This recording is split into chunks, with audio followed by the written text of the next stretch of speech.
obboleessi kiyya kaleessa siriira nagaa baanee jirra boruu sin baana jedhe sirrii.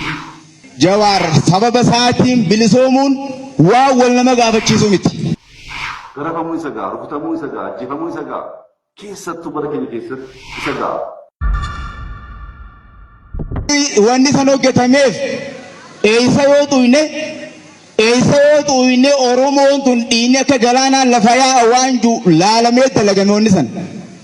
Eenyu Oromoon jaalatti waan jaamu san dhaqanii gaaguratu kan jechuudha. Alhamdulillahi gaafa Rabbiin Jawaar sababa isaatiin bilisoomuun waa wal nama gaafachiisu miti. Jaalaluma akka Jawaarii qabnuuti Abiyyi Ahmaditti dubbiin takka hojjetamuuf kaanaanis dura lubbuu teenya baafna Oromoon guutuun jechuudha. Gaafa Lammaa Magarsaan namni hamtuu yaadus akkasuma lubbuu teenya baafna kana waa wal nama gaafachiisu miti. Gaafa Jawaarii irratti aggaammi san godhamtuuf wanni karaarra bulleef waan biraatii miti tuqaasaa waan hin dandeenyeef. Wanni hubatamuu qabu yeroo hedduu miidiyaa irraa walitti bu'insatti jijjiirame maarra jijjiirame takkaa waa nuti toltuu gara hamtuutti jijjiirreen beeku. Namaa nu barbaadu jira malee namaa hojii walitti hin buune wanni beekamuu qabu. Hiriira nagayaa abbaan obboleessi keenya tuqamuu hin qabu boruus ni baana. Namni nu gaafatu hin jiru numa dhumna malee jechuudha. Obboleessi kiyya kaleessa siriira nagaa baanee jirra boruu sin baana jedhe sirriidha. Ukkaanfamuu hin qabu uummanni kun waan isaan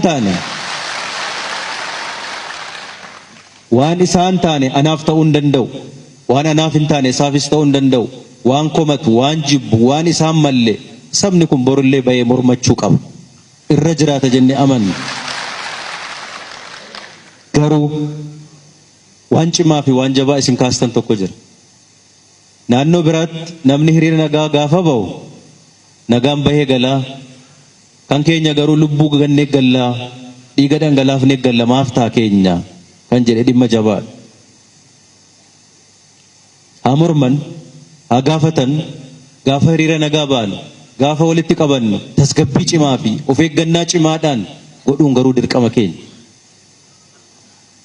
Kanarratti rakkootu jira, wal dhoksuun nurra jiraata jedhee yaadu'an. Hanqinatu jira. Kun immoo rakkootti nu gashaa jira. Waan hin taanetti nu gasheetu waan tahuu qabu akka inni hin taane taasisaa jira. Waan tahuu hin malle akka inni ta'u godhaa jira. Kana dhaabbannee ilaaluun nu barbaachisaadha jedhee tayyaadha. Haa ta'u garuu mirga keenya gaafachuun mormachuun nu barbaachisaadha. Mormannee tasgeenye, gaafannee tasgeenye. Namni kennaa nuu kenne hin jiru. Borullee gaafachuu qabna. Sirnaan, seeraan, tasgabbiidhaan, wal dhagahuudhaan, wal hubachiisuudhaan garuu ta'uu danda'utu irra jiraata. Yoo kana ta'uu baate ummata guddaadha nuti, ummata bal'aadha. Rakkina baay'eedhaaf of saaxilna. Hundaa ol, hunda caalaa waan yoomiyyuu Oromoon dagachuu hin qabne waa'ee tokkummaa Oromooti. Garuu ammoo ummanni keenya ummanni Oromoo dhumuu jira malee ammallee nama fixaa hin jirru. Obsaa jirra.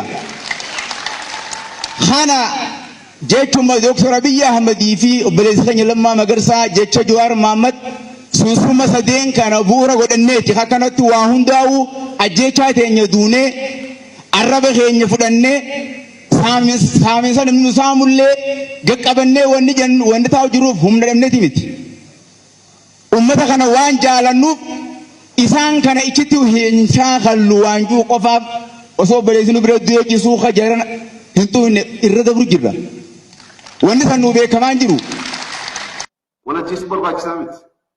Inni Oromoon baay'ee dararamee jira. Waan isaan tolle waan isaan malee ta'aa ture hanga amma. Amma garuu isa ga'a. Garafamuu isa ga'a, rukutamuu isa ga'a, ajjeefamuu isa ga'a.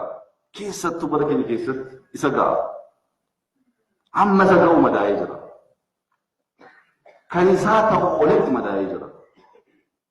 Shaashamanneetti yaadattu waggaa darbe waan ta'e. Booranatti yaadattu nu ga'asu.